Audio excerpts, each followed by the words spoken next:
Hola, ¿qué tal? Muy buenas tardes, amigos de Costa Rica Noticias. Les saluda Melissa Valerio. Gracias por acompañarnos en nuestra segunda edición de Costa Rica Noticias. Al ser las 12 en punto, le damos la bienvenida este miércoles 3 de marzo con muchísima información nacional, internacional, deportiva y mucho más para que usted no se pierda detalle. Les recordamos que estamos en 13 Costa Rica Televisión, en la 101.5 FM de Costa Rica Radio y en todas nuestras redes sociales que ustedes pueden observar acá en la parte inferior de nuestra pantalla para que no se pierda detalle.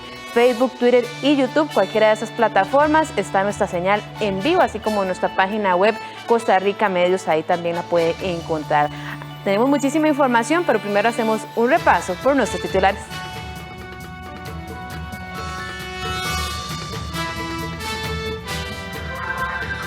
Crece a 46 la cantidad de denuncias por pruebas falsas para detectar la COVID-19. La falta de acceso a los recursos tecnológicos acentuó la brecha educativa durante la pandemia. En esta edición, un reportaje especial sobre este tema. 2 policías fueron detenidos por aparente vínculo con el robo de armas en la escuela de policía. En el mundo, el Papa Francisco empezará en 2 días una gira por Irak para saldar la deuda de una visita papal a ese país. Y vamos con el detalle de las informaciones. En turismo y en salud se encuentran preocupados ante el aumento de casos de pruebas falsas de COVID-19 para poder salir del país. Las autoridades mantuvieron una reunión con laboratorios privados para aumentar los estándares de seguridad y disminuir esta práctica. En Costa Rica se han detectado 46 casos de falsificación de pruebas de COVID-19. Por esta razón, la tarde de este martes, autoridades judiciales de salud, de turismo y la Cámara Costarricense de Salud se reunieron para buscar soluciones a este problema que implica tanto un problema de salud pública como de delito. Se está hablando de unos 46 casos ya en total de pruebas falsas detectadas y un número creciente. En ese sentido, las acciones que se acordaron van, digamos, en 2 sentidos. De parte de los laboratorios, sin duda, fortalecer todos los mecanismos de coordinación, comunicación y también de dispositivos de seguridad adicionales que hemos acordado establecer.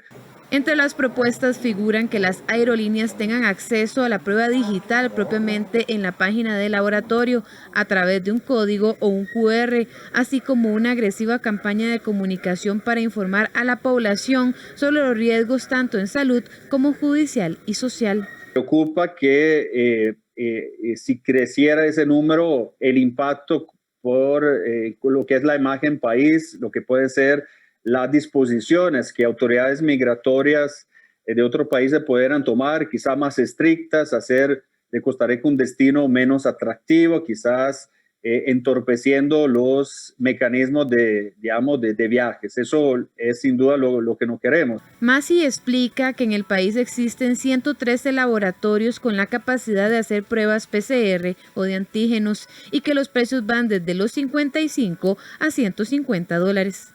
En cuanto a costos, las pruebas PCR, el costo recomendado por parte de la Cámara es de $100 cuando la muestra es tomada en un punto de muestra del Gran Área Metropolitana y un máximo de 150 cuando es tomada en zonas fuera del Gran Área Metropolitana por todo el tema de traslado de muestra y traslado de personal.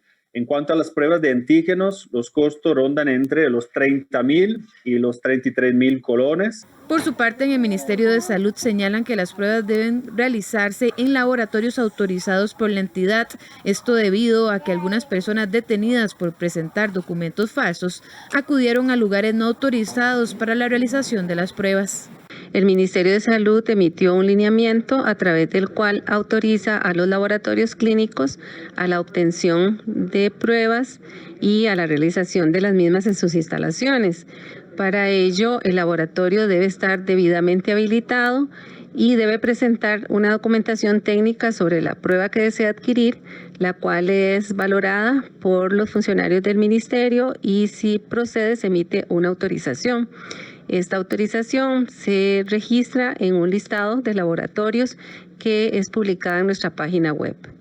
Las personas detenidas han sido procesadas mediante la modalidad expedita de flagrancia por el delito de uso de documento falso y según la Fiscalía, la mayoría de los casos se han resuelto con salidas alternas para evitar la realización de un juicio, como lo son conciliaciones y suspensión del proceso a prueba.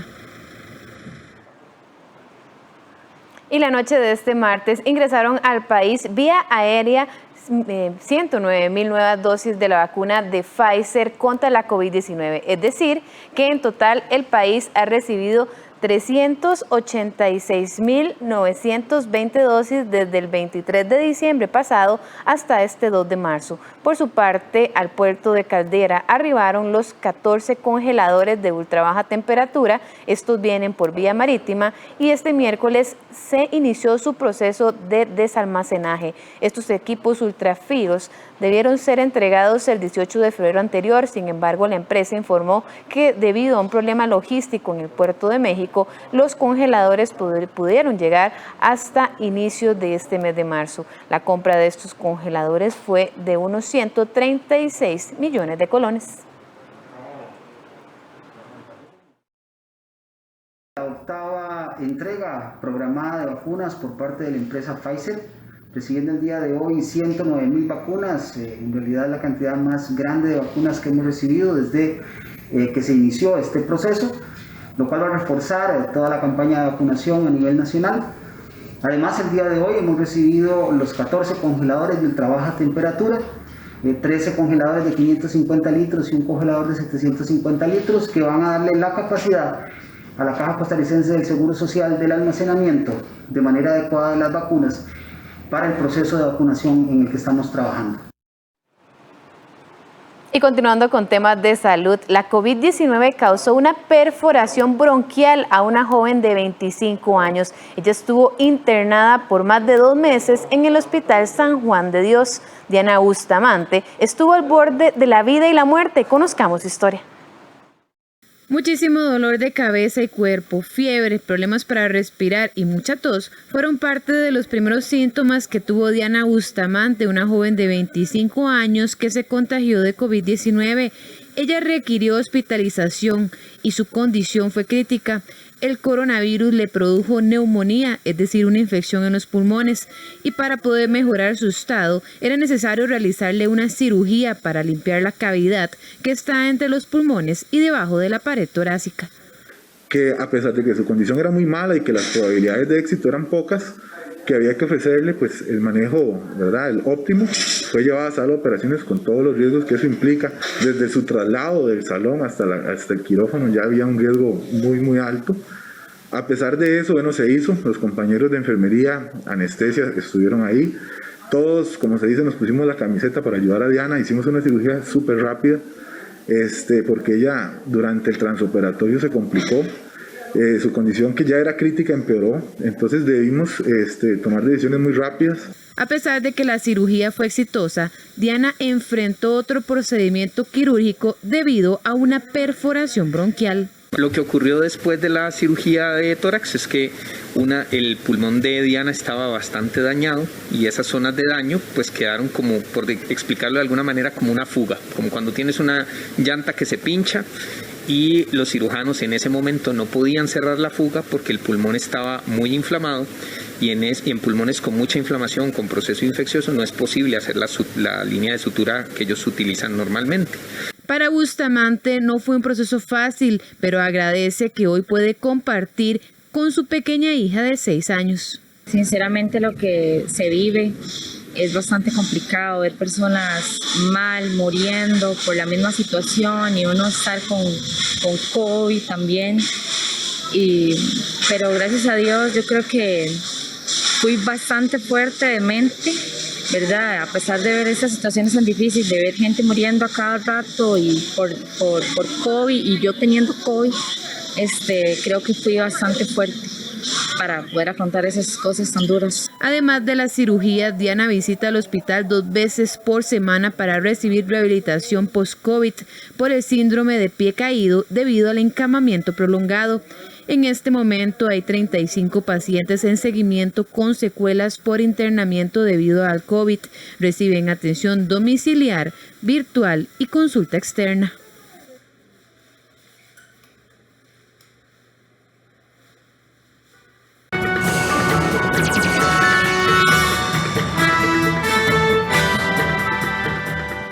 ¿Y cómo se encuentran las cámaras o cómo se encuentran las carreteras de nuestro país? Lo vemos gracias a la señal de cámarasvialescr.com.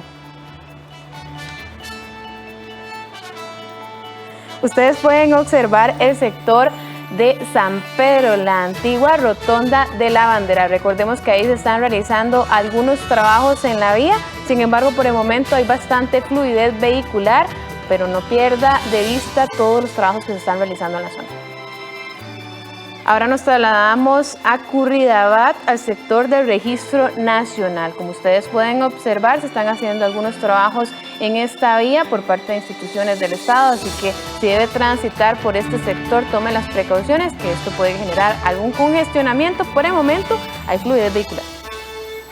Ahora nos trasladamos al sector de la Panasonic.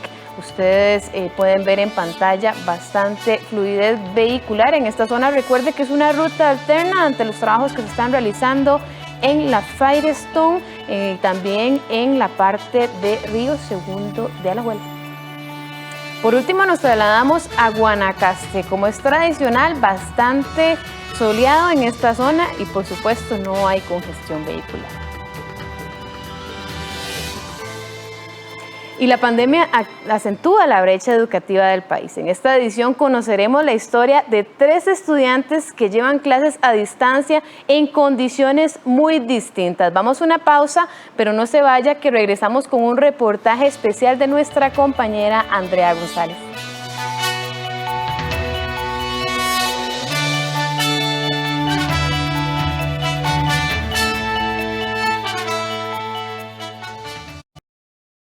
Su FCL, fácil, rápido y seguro. Si en marzo cumple 5 años de relación laboral continua con el mismo patrono, desde ya puede tramitar el retiro de su FCL con Popular Pensiones. Hágalo por cualquiera de estos canales oficiales y sin salir de casa. Si no lo retira, podrá disponer de él cuando realmente lo necesite. Popular Pensiones. Costa Rica Noticias Regional le trae información generada desde cada uno de los 82 cantones del país. Nuestra red colaborativa de medios regionales nos presenta la realidad que se vive en cada comunidad. Le invitamos a conocer los retos y las iniciativas de las distintas regiones de Costa Rica en este programa informativo. Martes y viernes, después de la conferencia de prensa de actualización sobre el coronavirus y soluciones del 13. Los demás días a la 1:30 de la tarde. Solo en 13. Costa Rica Televisión. ARECEP lo invita a formar parte del Congreso Virtual de Regulación de los Servicios Públicos. Expertos de Latinoamérica y Europa expondrán retos y oportunidades en estos tiempos donde la regulación de los servicios puede hacer la diferencia. No se lo pierda este jueves 4 de marzo a las 6 de la tarde por 13 Costa Rica Televisión. Este miércoles 3, en el Día Internacional de la Audición, disfrute de 2 programas que nos muestran una serie de adaptaciones sociales, cuidado y tratamiento del ciudadano sordo en Especial sobre Personas Sordas, a las 4 de la tarde, y El Sonido de la Vida, a las 9:30 de la noche. Una producción de la UNED, aquí en 13, Costa Rica Televisión. Banco Popular presenta El Tipo de Cambio. Y a las 12:14 le contamos cómo se encuentra el tipo de cambio. La compra en 610 colones con 0,8 céntimos y la venta en 615 colones con 81 céntimos.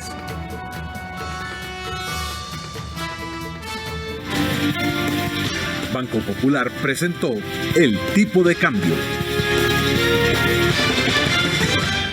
¿Y existen o no brechas educativas? Como lo decíamos antes de la pausa, se encuentra acá en el estudio conmigo nuestra compañera Andrea González, quien precisamente hizo un reportaje especial de varias entregas sobre esta situación. Muy buenas tardes, Andrea. Comentarnos un poco sobre esta situación que viven no 3 estudiantes como los de la historia, sino decenas de estudiantes o más en nuestro país. Exacto, Melissa, muchas gracias por el espacio. Estábamos conversando con varios estudiantes que son ejemplo de lo que se refleja en la realidad nacional, y es que el acceso a la tecnología acentuó a las desigualdades educativas del país durante la pandemia. Un año después, de las cicatrices continúan marcándose especialmente en las poblaciones más vulnerables, tal y como lo demuestran los propios estudiantes y padres de familia. Esta es la primera entrega de una serie de reportajes sobre la brecha en la educación.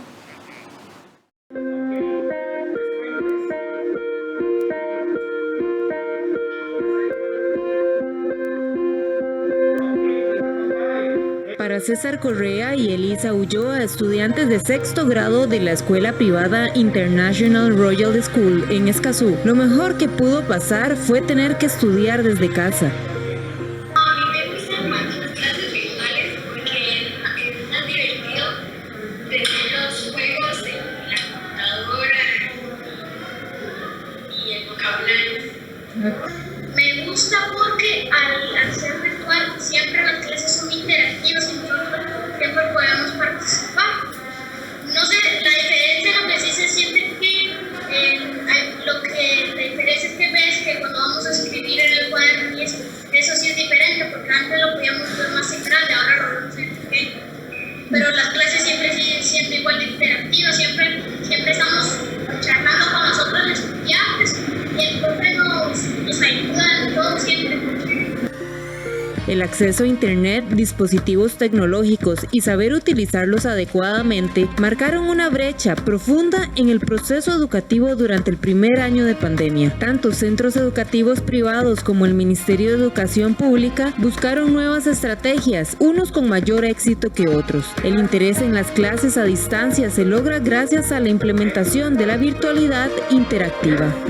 La diferencia es importante y es abismal. La virtualidad es solo cuando estamos uno en la casa o en otro lado y yo acá, pero la virtualidad interactiva significa que a pesar de esa distancia podemos estarnos comunicando en tiempo real y podemos participar de retroalimentación e interactividad a través de plataformas que nos permiten, en el momento en que yo estoy explicándole algo a un alumno, que el alumno lo conteste en tiempo real y que yo lo pueda ver y que yo lo pueda corregir simultáneamente y darle la retroalimentación. Este acceso a videos, audios y plataformas de interacción ayudan a activar todos los sentidos en el proceso de aprendizaje acorde a las inteligencias múltiples. De ahí la importancia, por ejemplo, de que un estudiante con afinidad visual pueda compartir su trabajo, ser corregido en el momento y tener retroalimentación inmediata aún en la virtualidad. Datos de UNICEF muestran que el COVID-19 exacerbó la desigualdad en la disponibilidad de la educación al generar diferencias como el no tener acceso a una computadora, internet o incluso a un escritorio. El estudio de Educación en Pausa, publicado en noviembre del 2020, afirma que mientras las 3/4 partes de los estudiantes de las escuelas privadas pueden acceder a la educación a distancia, solo la mitad de los que asisten a las escuelas públicas tienen la opción de acceder a la misma educación. Con la pandemia, el MEP implementó las guías de trabajo autónomo, que permitió a los estudiantes continuar con el proceso educativo. Eso sí, a diferencia de los estudiantes del Royal School, el trabajo se vio acompañado de copias, hojas blancas, mensajes por WhatsApp y conexiones a reuniones en plataformas Teams. Pamela Artavia, madre de una niña de 5 años y otro menor de 4, tuvo que crear una micro sede del kinder de sus hijos en casa y sacar de la manga un título de maestra para lograr que las clases a distancia y las guías de trabajo fueran provechosas.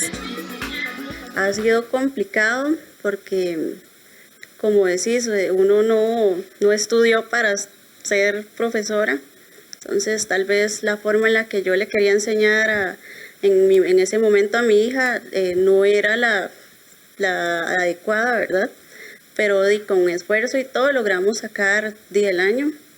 Se llenó un AMPO más un folder de puras guías que manda el MEP.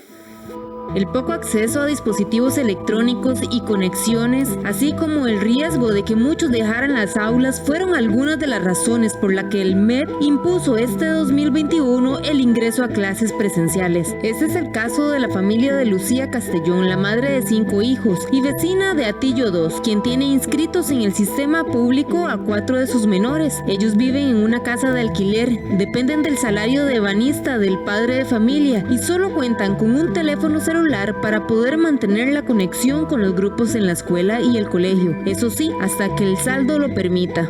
Es muy complicado por el asunto que, digamos, hay que utilizar el internet. Más que todo en este año, el internet lo van a utilizar más que presenciales, va a ser más virtuales.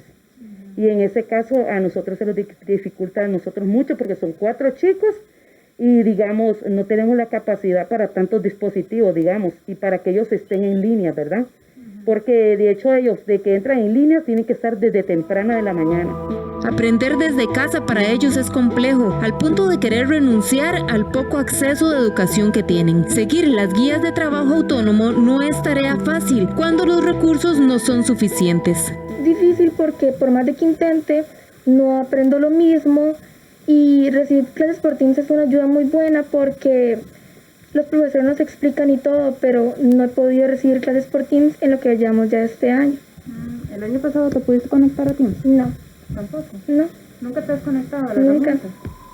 Aunque los profesores no quisieron salir en cámaras, sí aseguraron estar preocupados ante la posible pérdida de los estudiantes que no tienen oportunidades de conectarse, al menos los días de conexión a distancia. La pandemia pues nos dejó en evidencia es que teníamos pues graves problemas en nuestro sistema educativo, problemas no resueltos, ¿verdad? Había una desigualdad importante y preocupante y una lejanía del mundo digital, ¿verdad? Y esto pues ha sido importante porque en esta lejanía del mundo digital pues los más afectados han sido los sectores más desfavorecidos.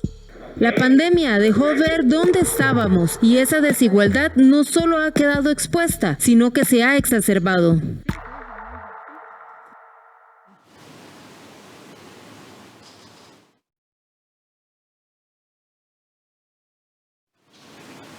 Este es el primero de 3 series de reportajes que hemos preparado para dar a conocer o evidenciar un poco lo que se vive en el sistema educativo nacional, tanto en ambos extremos, ¿verdad, Melissa? Tanto en el extremo de quienes tienen la capacidad o los recursos y quienes viven de una forma muy limitada. Es que, Andrea, las brechas siempre han existido de una u otra forma, sin embargo, la pandemia y la virtualidad lo ha extendido y lo ha dejado más a vista y paciencia del resto de las personas. Precisamente de eso vamos a hablar mañana en la segunda entrega, donde vamos a dar a conocer un poco más de datos y evidencia de cómo esa brecha se vino a expandir con la pandemia el año pasado. Muchísimas gracias, Andrea, y esperamos mañana esa entrega. Con gusto. Y cambiamos de tema, esta vez nos vamos a temas legislativos, y es que los diputados Pablo Heriberto Abarca y Jonathan Prendas consideran que fue un error haber excluido a las universidades del proyecto de ley de empleo público y pidieron corregirlo en el plenario. Distintos, son universidades públicas, sí, es el factor común, pero los objetivos de cada universidad son distintos. Entonces el rector va a tener que coordinar esa estructura de salario global en función del manual de puestos que cada universidad va a generar. Esto no es dejar a las universidades por fuera. Falacias, mentiras, ganas de jugar, y debo entender aquí, y aquí abro un paréntesis, están jugando electoralmente también. Don Luis, yo no sé, digamos, en español yo entendería que los señores feudales se van a reunir, se van a poner de acuerdo ellos en los estatutos y en su normativa y van a establecer el salario global. Claro, sí, va a ser un salario global, pero definido por ellos y ratificado aquí en este feudo que se está creando. De manera que no es un tema de pelearnos de quién tiene la razón o no. Lo que es cierto es que se cometió un error y que hay que corregirlo. Y que si no se corrige, no va a contar con mi voto este proyecto porque claramente está desvirtuando lo que hemos construido. Así inició esta mañana la Comisión de Gobierno y Administración que analiza el proyecto de ley marco de empleo público. La discusión se dio en torno a las mociones que se aprobaron este martes que agregaron el inciso F al artículo 6 del proyecto y buscan que se respete la autonomía universitaria conforme a la Constitución política. De esta forma se indica que el sistema de empleo público de las instituciones de educación superior universitaria estatal estará compuesto de los estatutos orgánicos y la normativa complementaria aprobada por sus propios órganos de autogobierno de conformidad con los artículos 84, 85, 86 y 87 de la Constitución política. Para el diputado Jonathan Prendas, esto permitirá que las universidades puedan tener sus propios sistemas salariales, mientras que para el diputado del Frente Amplio, José María Villalta, era necesario corregir el tema de las universidades. El salario global, convenciones colectivas, generar planillas, una sola o varias, o lo que quieran hacer, va a estar supeditado que ellos quieran aprobarlo. Entonces, si rectoría política y rectoría técnica, más las familias, más la forma en que se estaría gestando en un trabajo tripartito entre servicio civil, planificación y municipalidades y universidades y poder judicial y los que caja o los que sean, pues eso era una cosa, y aquí le estamos dando a ellos la posibilidad de vetar o aprobar lo que los entes se estén ejecutando a nivel de la legislación que se está aprobando. La ley permitía que se metiera el Poder Ejecutivo en muchos ámbitos en los que no debe meterse, pero vienen otros artículos, vienen otras mociones donde vamos a ver al final el balance global. Ustedes saben que yo era de la tesis, soy de la tesis de que deberían excluirse totalmente. Yo desearía que ese fuera la consecuencia de la moción aprobada, pero me parece que no es. Hay otros artículos más adelante que hablan del tema.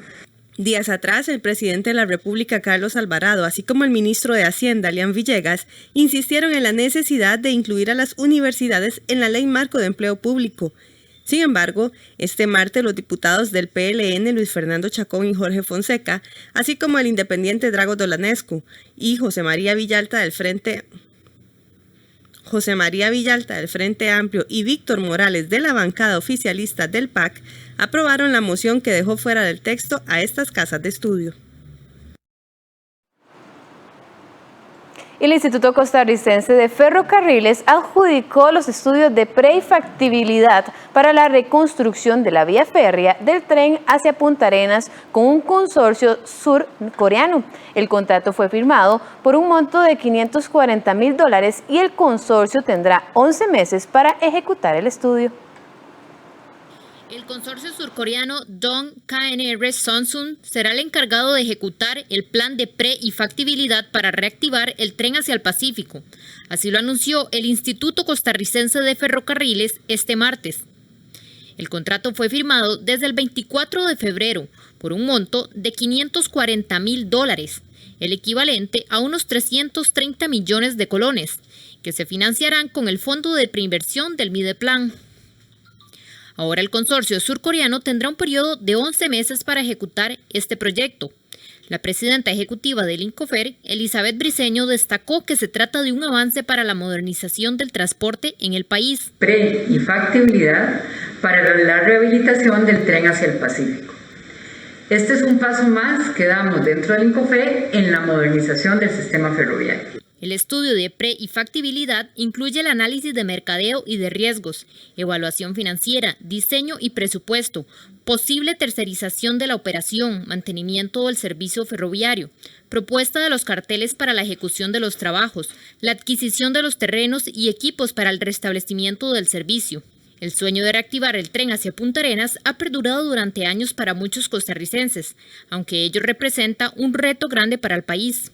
Pues hace más de 25 años que la línea férrea hacia Punta Arenas está fuera de uso, cuando José María Figueres Olsen tomó la decisión de cerrar el INCOFER en 1995. Tras 2 años y 5 meses en el cargo, el subgerente general de Acueductos y Alcantarillados, Annette Enchos, renunció de su puesto, al parecer por situaciones personales y profesionales, informó la entidad mediante un comunicado de prensa. Enchos aseguró que se va de la institución luego de poner en marcha desde la gerencia general importantes proyectos que lideró y que fueron presentados a la Junta. Precisamente sobre esta renuncia, el sindicalista de ANEP, AIA, Edwin Marín, comentó que la ex jerarca tiene un procedimiento ordinario disciplinario que ordenó la Junta Directiva de la entidad por presuntos nombramientos irregulares. El dirigente recordó que la auditoría le recomendó a la Junta Directiva a través de un informe que existían nombramientos anómalos. Y vamos a una pausa, pero le contamos que autoridades detienen a 2 oficiales presuntamente vinculados con el robo de armas en la Escuela Nacional de Policía. Los detalles después del siguiente corte comercial.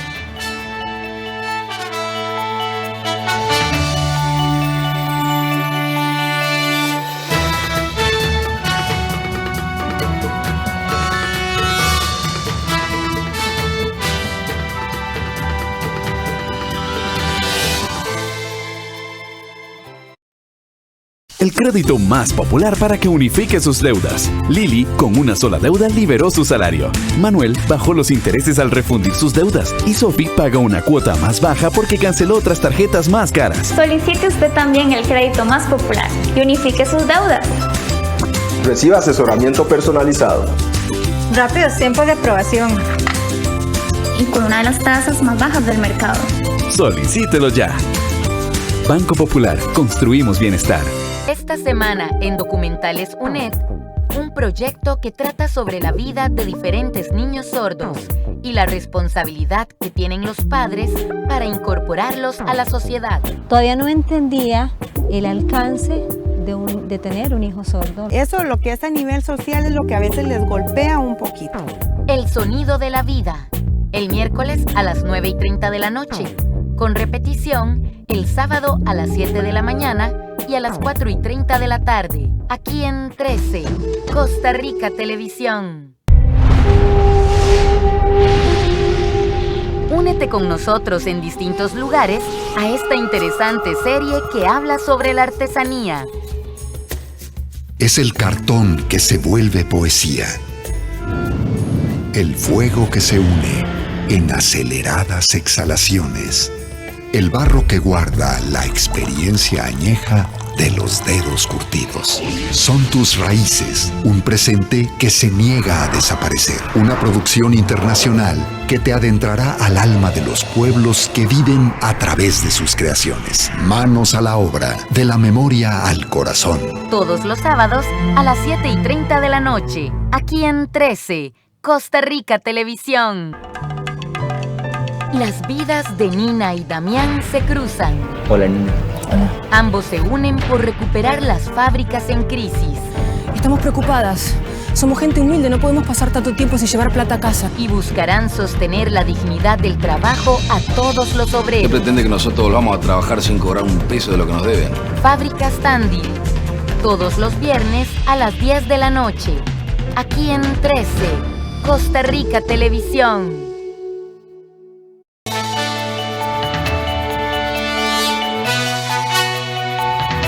12:33 y continuamos con las informaciones. El área de conservación Guanacaste alberga en sus 163.000 hectáreas más de 335.000 especies terrestres. Esta riqueza biológica supera las que habitan en el norte de México, Canadá y Estados Unidos juntos. Sin embargo, pese a los esfuerzos de conservación, estas especies se ven amenazadas por factores externos como los incendios forestales y los atropellos en carretera. Esta realidad se la presentamos en la segunda entrega de un trabajo realizado por nuestra compañera, la periodista Eiser Chacón. Veamos. En la entrega anterior conocimos el resultado de conservación en el ACG luego de 35 años de trabajo, un modelo único en el mundo y catalogado como sitio de patrimonio natural. Sin embargo, muchos de estos esfuerzos se ven opacados por factores externos como el atropello de especies, los incendios forestales, la falta de personal y algunos problemas administrativos. Según Joel Sáenz, investigador del Instituto Internacional en Conservación y Manejo de Vida Silvestre de la Universidad Nacional, al año mueren atropellados por vehículos entre 5.000 y 10.000 individuos de anfibios, entre 100 y 200 de mamíferos y 27 de aves. Todos ellos al intentar cruzar carreteras en medio de las zonas protegidas. En el caso del área de conservación Guanacaste, la mayor cantidad de muertes ocurren en la carretera Interamericana Norte y por eso están trabajando desde hace 10 años en una investigación sobre pasos de fauna. En esta década han fallecido jaguares, pumas y dantas. Este proyecto justamente nace pensando principalmente de ver qué es lo que está pasando en la carretera actual. Esta carretera se piensa ampliar a 4 carriles en el futuro, entonces desde ahora queremos entender qué es lo que está pasando con una carretera solamente 2 carriles. Uno podría pensar de manera sencilla, de 4 carriles, pues el riesgo, el potencial de pérdida de especies, pues aumentaría, ¿no? El experto asegura que el esfuerzo de esta investigación está enfocado en promover en las empresas constructoras la posibilidad de habilitar alcantarillas que le permitan a los animales trasladarse sin cruzar la carretera. Un dato muy curioso es que hay especies que se inclinan por una forma determinada en las alcantarillas. Por ejemplo, los armadillos y las serpientes sienten mayor confianza de cruzar por estructuras en forma corrugada. Los venados solo les gustan las estructuras de tipo cuadrado, nunca pasan por circulares. Entonces eso ya es un punto que uno puede entender a la hora de sugerir, mira, en este sector mueren muchos venados, entonces podemos recomendar ese tipo de cosas, ¿no? El 99% de los incendios forestales son provocados por los humanos y pese a que en el 2020 se mantuvo por debajo del promedio de afectación de los últimos 10 años, en el ACG reportaron 31 incendios forestales, 27 de ellos dentro de áreas protegidas para un total de 634 hectáreas afectadas. La laguna Juanilama fue la más dañada. La temporada de incendios forestales atenta año con año en época seca estas zonas y para la década de los 80 era el principal enemigo de la restauración natural del ambiente, por lo que en 1986 se empezaron a crear los primeros esfuerzos para contenerlos, hasta lograr lo que hoy se conoce como el consolidado Programa de Manejo de Fuego, una unidad que pese a ser muy importante está conformada solamente por 5 personas. Nosotros en caso de emergencia lo que hacemos es que acudimos a las brigadas comunales, que tenemos 6 brigadas comunales en La Cruz, en Liberia, Coajiniquil, Las Brisas y La Garita, Colonia Bolaños, y les ponemos un aviso a ellos que si están disponibles, entonces si hay gente disponible, ellos vienen y nos colaboran. Aparte de eso, el personal del área de conservación Guanacaste son aproximadamente 100 personas, que todos tienen un poco de capacitación en lo que es manejo del fuego o enfrentarse a un incendio forestal. Entonces, en el momento que hay una emergencia, se hace un SCI, Sistema Comando de Incidentes, y se empieza a atender la emergencia. Alejandro Macís, director del área de conservación Guanacaste, es parte del equipo de trabajo que se esfuerza por seguir en la misión de conservar las especies naturales de estas 163.000 hectáreas. Sin embargo, desde su labor administrativa, reconoce que hay una serie de problemas que deben corregirse. Uno de ellos son los plazos y los procesos administrativos, porque deben esperar hasta 8 meses para una compra, incluido el proceso de apelaciones. Eso para sostener la vida es mucho tiempo y sobre todo en estos tiempos de cambio donde se requiere una acción expedita y una mejor eficiencia en la ejecución de los recursos. Por eso es que hablamos de que hay que buscar la forma legal de que el SINAC pueda tener una mayor facilidad o excepcionalidad, digamos, a algunas cosas de esta contratación administrativa pública. Incluso hubo un año en que un equipo que contrataron para la temporada de incendios llegó 4 meses después de que esta iniciara. Hubieron 2 apelaciones de 2 oferentes que sintieron que la contratación no se había hecho de la forma correcta y esos plazos, ¿verdad?, de contratación entonces se extendieron aún más. Entonces cuando nosotros necesitábamos las rondas cortafuego, iniciarlas en enero, en ese año fue un año, digamos que ridículo, porque empezaron en mayo, ya cuando había acabado el verano y vinieron las lluvias. O sea, no tuvimos esa defensa que necesitamos durante la época seca. Todo por el sistema de contratación pública. La falta de personal en los parques nacionales, aunque no es un tema nuevo, sí aqueja al área de conservación Guanacaste. En esta zona, además de necesitar 160 plazas nuevas, piden un cambio en el sistema de escogencia del servicio civil, pues aseguran que obtendrían mejores resultados contratando personal de la zona y con una formación integral sobre la existencia de las especies naturales propias de Guanacaste. Estamos obligados a escoger gente de otras partes del país, ¿verdad?, que no tienen el arraigo a la región, su familia probablemente la van a mantener allá, entonces hay un desconecte al nivel de arraigo importante. Y lo otro ya también como factores del clima. Nosotros estamos trabajando para el país, para Costa Rica, que nos apoyen, que nos den personal, que nos den alimentación, que nos den equipo, que nos den maquinaria y sobre todo que nos apoyen en las obras preventivas, porque nosotros necesitamos hacer muchas obras preventivas para evitar los incendios, necesitamos mucha proyección en la comunidad. La creación del área de conservación Guanacaste logró mitigar el impacto que generó la presencia humana durante 400 años en las tierras donde hoy habitan 335.000 especies terrestres protegidas. Y dependerá de las políticas públicas y las autoridades que el esfuerzo y avance que se ha logrado en 3 décadas y media persista a lo largo de los próximos años y para las nuevas generaciones.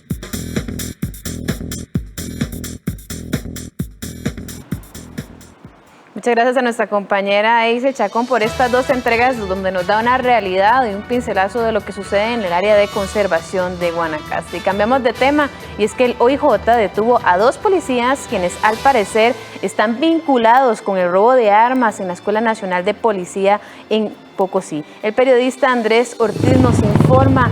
Muy buenas tardes, Andrés, adelante. Gracias, Melissa. Buenas tardes para usted y para los televidentes. Así es, el día de ayer, ya en horas de la tarde-noche, se dio la captura de 2 oficiales de la Fuerza Pública, quienes al parecer en este momento son vinculados con la sustracción de las armas y el equipo policial, asalto que ocurrió el fin de semana anterior, específicamente el sábado en la Escuela Nacional de Policía en Pocosí. Vamos a pedirle a nuestros compañeros productores que pongamos en pantalla la imagen donde detallamos, según ya la información que da el Ministerio de Seguridad, de estos 2 oficiales que son detenidos. El primero se trata de un oficial de apellidos Madrigal Sandoval, de 26 años de edad, quien ingresó al Ministerio de Seguridad Pública el 16 de enero del año 2018 y era destacado en la Academia Nacional de Policía con sede en Pocosí, en Limón. El segundo de estos detenidos se trata de León Zúñiga, de 30 años de edad, fecha de ingreso al Ministerio de Seguridad Pública el 16 de octubre del año 2012 y también era destacado en esta sede de la Escuela Nacional de Policía. Estas dos personas se suman a otra persona detenida el mismo sábado cuando el organismo de investigación judicial y la misma fuerza pública llegan al sitio donde se da el hallazgo de estas armas y de este equipo policial. Esta mañana también se da ya la declaración oficial del director del OIJ, don Walter Espinosa, quien señala que estas 2 personas detenidas, uno detenido en Pocosí y el otro en Atillo, aquí en San José, eran destacados en ese momento en la entrada del recinto y al parecer estas personas facilitaron el ingreso de al menos 5 personas que fueron los que cometieron el asalto. Veamos y escuchemos las declaraciones de Walter Espinosa, director del OIJ. Ambos son funcionarios policiales, estaban destacados en la Academia Nacional de Policía y se encontraban en la primera línea de ingreso encargada de seguridad del local donde se custodiaban las armas de fuego. De acuerdo con la hipótesis investigativa, ambos facilitaron el ingreso de los sujetos al lugar y brindaron información que les permitió culminar con la sustracción que investigamos.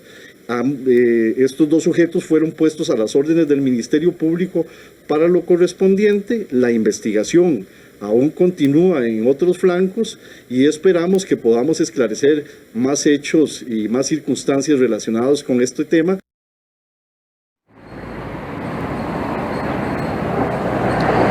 Bien, esas fueron las declaraciones del director del OIJ, don Walter Espinosa, sobre la detención de estas dos personas. Continúa la investigación por el asalto cometido en la sede de la Escuela Nacional de Policía en Pocos. Y por último, Melissa, nada más informarles que estamos aquí al frente del segundo circuito judicial de San José, los tribunales de Goicoechea, donde hoy se reanudó el juicio contra Celso Gamboa, la exfiscal Berenice Smith y el alcalde Johnny Araya por el presunto delito de tráfico de influencias. Sin embargo, el mismo no pudo dar inicio debido a que la hermana y abogada de Celso Gamboa, Natalia Gamboa, presentó un malestar de salud y requirió ser atendida en un centro privado, y por eso es que se suspendió el debate para todo el día de hoy. Se espera que mañana se reanude, iniciando con la recepción de la información que se tenga sobre la salud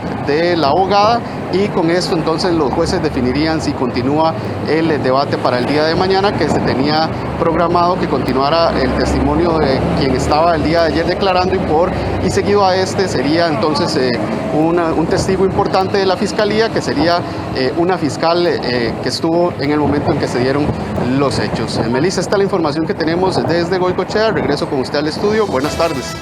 Muy buenas tardes a nuestro compañero Andrés Ortiz por esta información. Ambas le daremos seguimiento, tanto el caso de la denuncia contra Johnny Araya, Celso Gamboa y Berenice Smith, así como el robo en la Academia Nacional de Policías.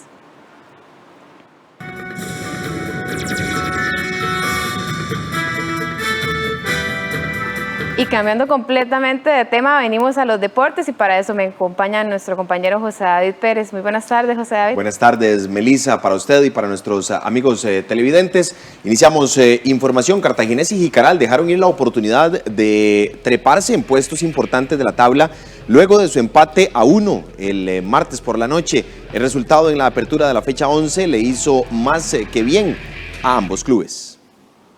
Cartaginés y Jicaral se hicieron más daño que bien tras su juego de ayer. Un empate que, lejos de beneficiarlos, más bien los dejó a expensas de lo que suceda en el resto de la fecha, que reiniciará este mismo miércoles a las 3 de la tarde cuando Limón reciba la visita del Herediano. Una victoria de Jicaral los pudo haber dejado solventes en el tercer sitio, cuando menos, pero ahora con 17 puntos quedó a expensas de una victoria que pueda sacar Santos mañana ante Grecia. Si los santistas ganan por 3 goles o más, le quitarán el tercer lugar. Ahora Cartaginés. Su punto los dejó con 13 unidades, y aunque subieron un peldaño en la tabla, siendo de momento quintos, podrían volver a caer varios lugares, ya que incluso Sporting, que es penúltimo, apenas está 3 puntos abajo. En el mejor de sus escenarios, le serviría que Limón y Herediano igualen esta tarde, que Grecia caiga ante Santos, que Guadalupe pierda ante la Juelense y San Carlos contra el Saprissa. Solo con esa mezcla salvaría su posición 5 para seguir en competencia por la clasificación. Para hoy los 4 juegos serán Limón Herediano, Sporting Pérez Celedón, Guadalupe Alajuelense, Saprissa San Carlos, y se cerrará mañana la fecha número 11 con el juego Grecia Santos. Saprissa tendría el panorama accesible para conservar el segundo lugar este miércoles por la noche, cuando enfrente a un San Carlos disminuido con varias fechas sin ganar y con la incertidumbre de no tener su técnico de cabecera. Saprissa y San Carlos, dos realidades distintas en un enfrentamiento que tendrá lugar este miércoles en el estadio Ricardo Saprissa. Para los morados el juego significa la posibilidad de dejar bien cimentado su puesto en el segundo sitio, pero esto será posible solo si se presenta una victoria morada, ya que la derrota los dejaría expensas de lo que suceda con el Santos el jueves en el duelo entre los griegos, ya que los guapileños son terceros con 14 puntos. Igualmente Saprissa estaría mejor que Santos si estos ganan por el gol diferencia. El cuadro tibaseño podría llegar como máximo a 20 puntos, pero no llegaría al primer lugar, puesto que Alajuelense tiene 22 puntos. Aunque los manudos perdieran y Saprissa ganara, la diferencia actual de 5 unidades hace imposible bajar a los erizos de la cima, pero sí habría un acercamiento, aunque para ello los manudos tendrían que caer con Guadalupe. Sobre el papel, el duelo no parecería tan complejo ante un rival disminuido por no ganar hace varias fechas, y con Gustavo Martínez, que será técnico emergente del equipo de San Carlos. Los morados están invictos desde la llegada de Roy Meyers al banco hace 4 jornadas. Una de las fortalezas de Alajuelense es su sistema defensivo, el cual Andrés Carevic pondrá a prueba este miércoles por la noche ante uno de los únicos 2 equipos que le han anotado en todos sus enfrentamientos.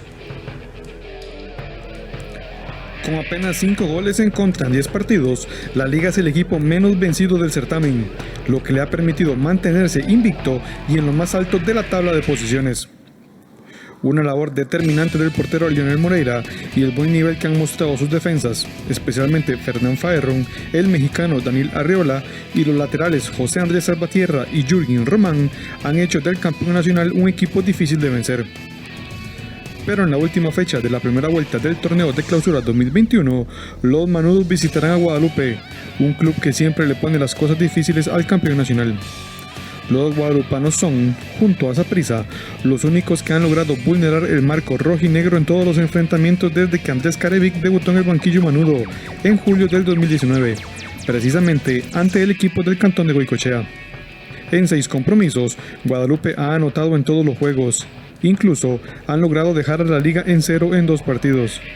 3 victorias manudas, 2 de los guadalupanos y un empate es el balance de esos 6 encuentros.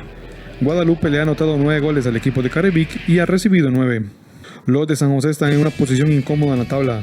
Ocupan el 8º lugar con 11 puntos, pero con una victoria se meterían en la lucha por entrar en zona de clasificación. No obstante, con una derrota podrían caer al sótano.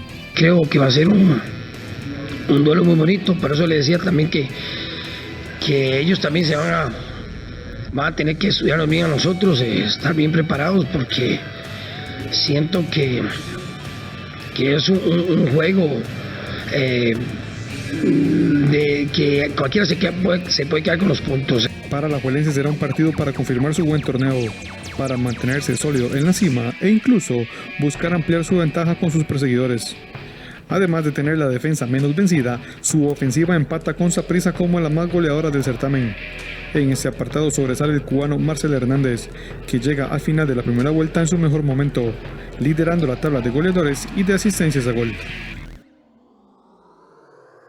Hasta aquí la información deportiva, lo esperamos a las 8:30 de la noche con más en Deportivas del 13. Melissa, usted tiene más información. Así es, José David, pero antes de irnos a un corte comercial, yo quería aprovechar para contarle a nuestros amigos televidentes que hoy es la última vez que tenemos a José David acá en el set con nosotros. Nos deja para una otra opción laboral que le salió, sin embargo, de corazón, muchos compañeros, le agradecemos muchos años de ser compañero, de ser amigos. Sí. Y bueno, no solo perdemos un compañero, como ya mencionaba, perdemos un amigo. Le deseamos lo mejor de parte de todos nosotros y yo en especial. Sabe que lo quiero mucho y que le deseo lo mejor de mundo. Muchas gracias, Melissa, y gracias también, pues obviamente a todos los compañeros y compañeras de esta hermosa institución. Yo llegué aquí hace un poco más de 11 años. Aquí hice mis primeros pasos, mis primeras armas en el periodismo.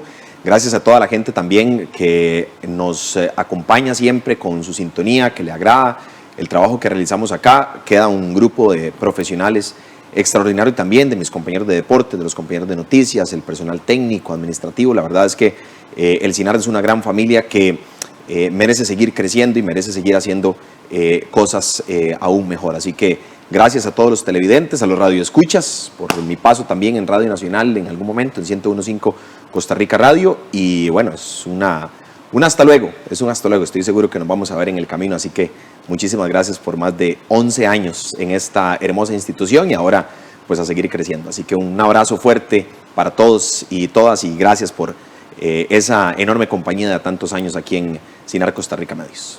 Muchísimas gracias, José David, y te vamos a extrañar. Yo también los voy a extrañar mucho. Bueno, y vamos a una pausa contándole que el Papa Francisco está dispuesto a saldar la deuda de una visita a Irak. Los detalles después de la pausa. Yo dije.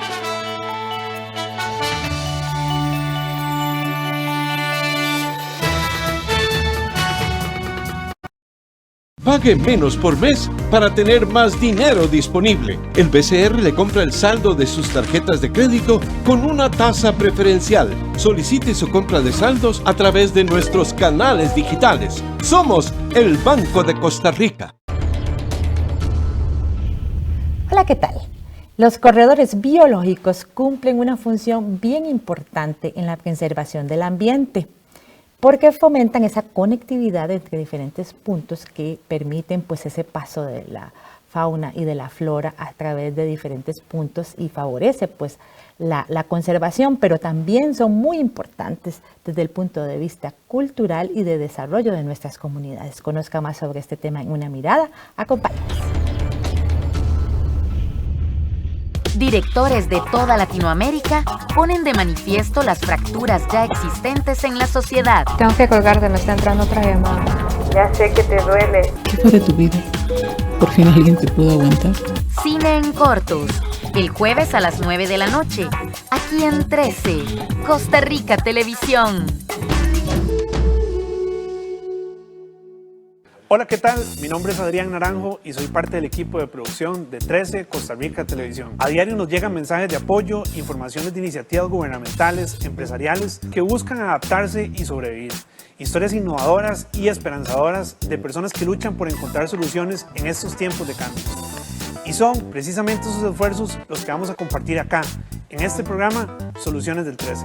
Martes y viernes, inmediatamente después de la conferencia de prensa de actualización sobre el coronavirus. Los demás días a la 1 de la tarde, aquí en 13, Costa Rica Televisión.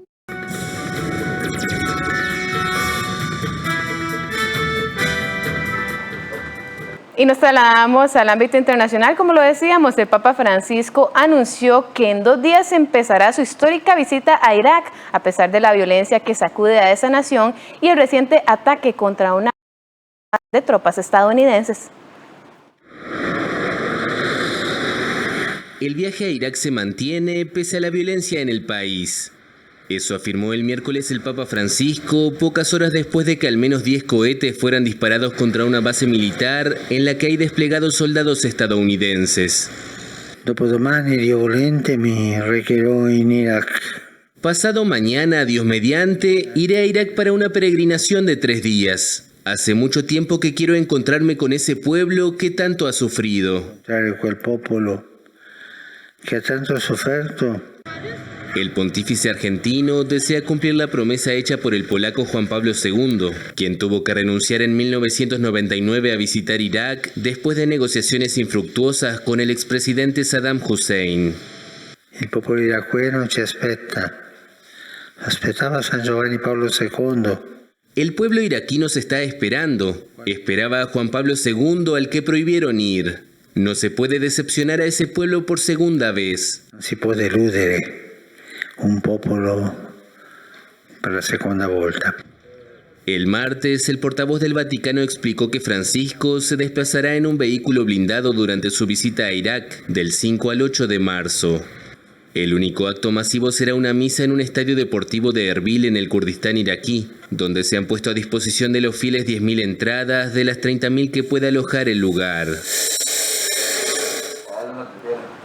A las 12:57 le damos fin a esta edición de Costa Rica Noticias. Muchas gracias por habernos acompañado. Les recordamos que esta entrega especial de Brecha Educativa la pueden encontrar en nuestra página Costa Rica Medios, en donde ahí está todo el texto y los videos para que usted no se pierda detalle en caso de que quiera repasar la situación. Les recordamos, mañana tendremos una segunda entrega. Que tengan una linda tarde. Hasta luego.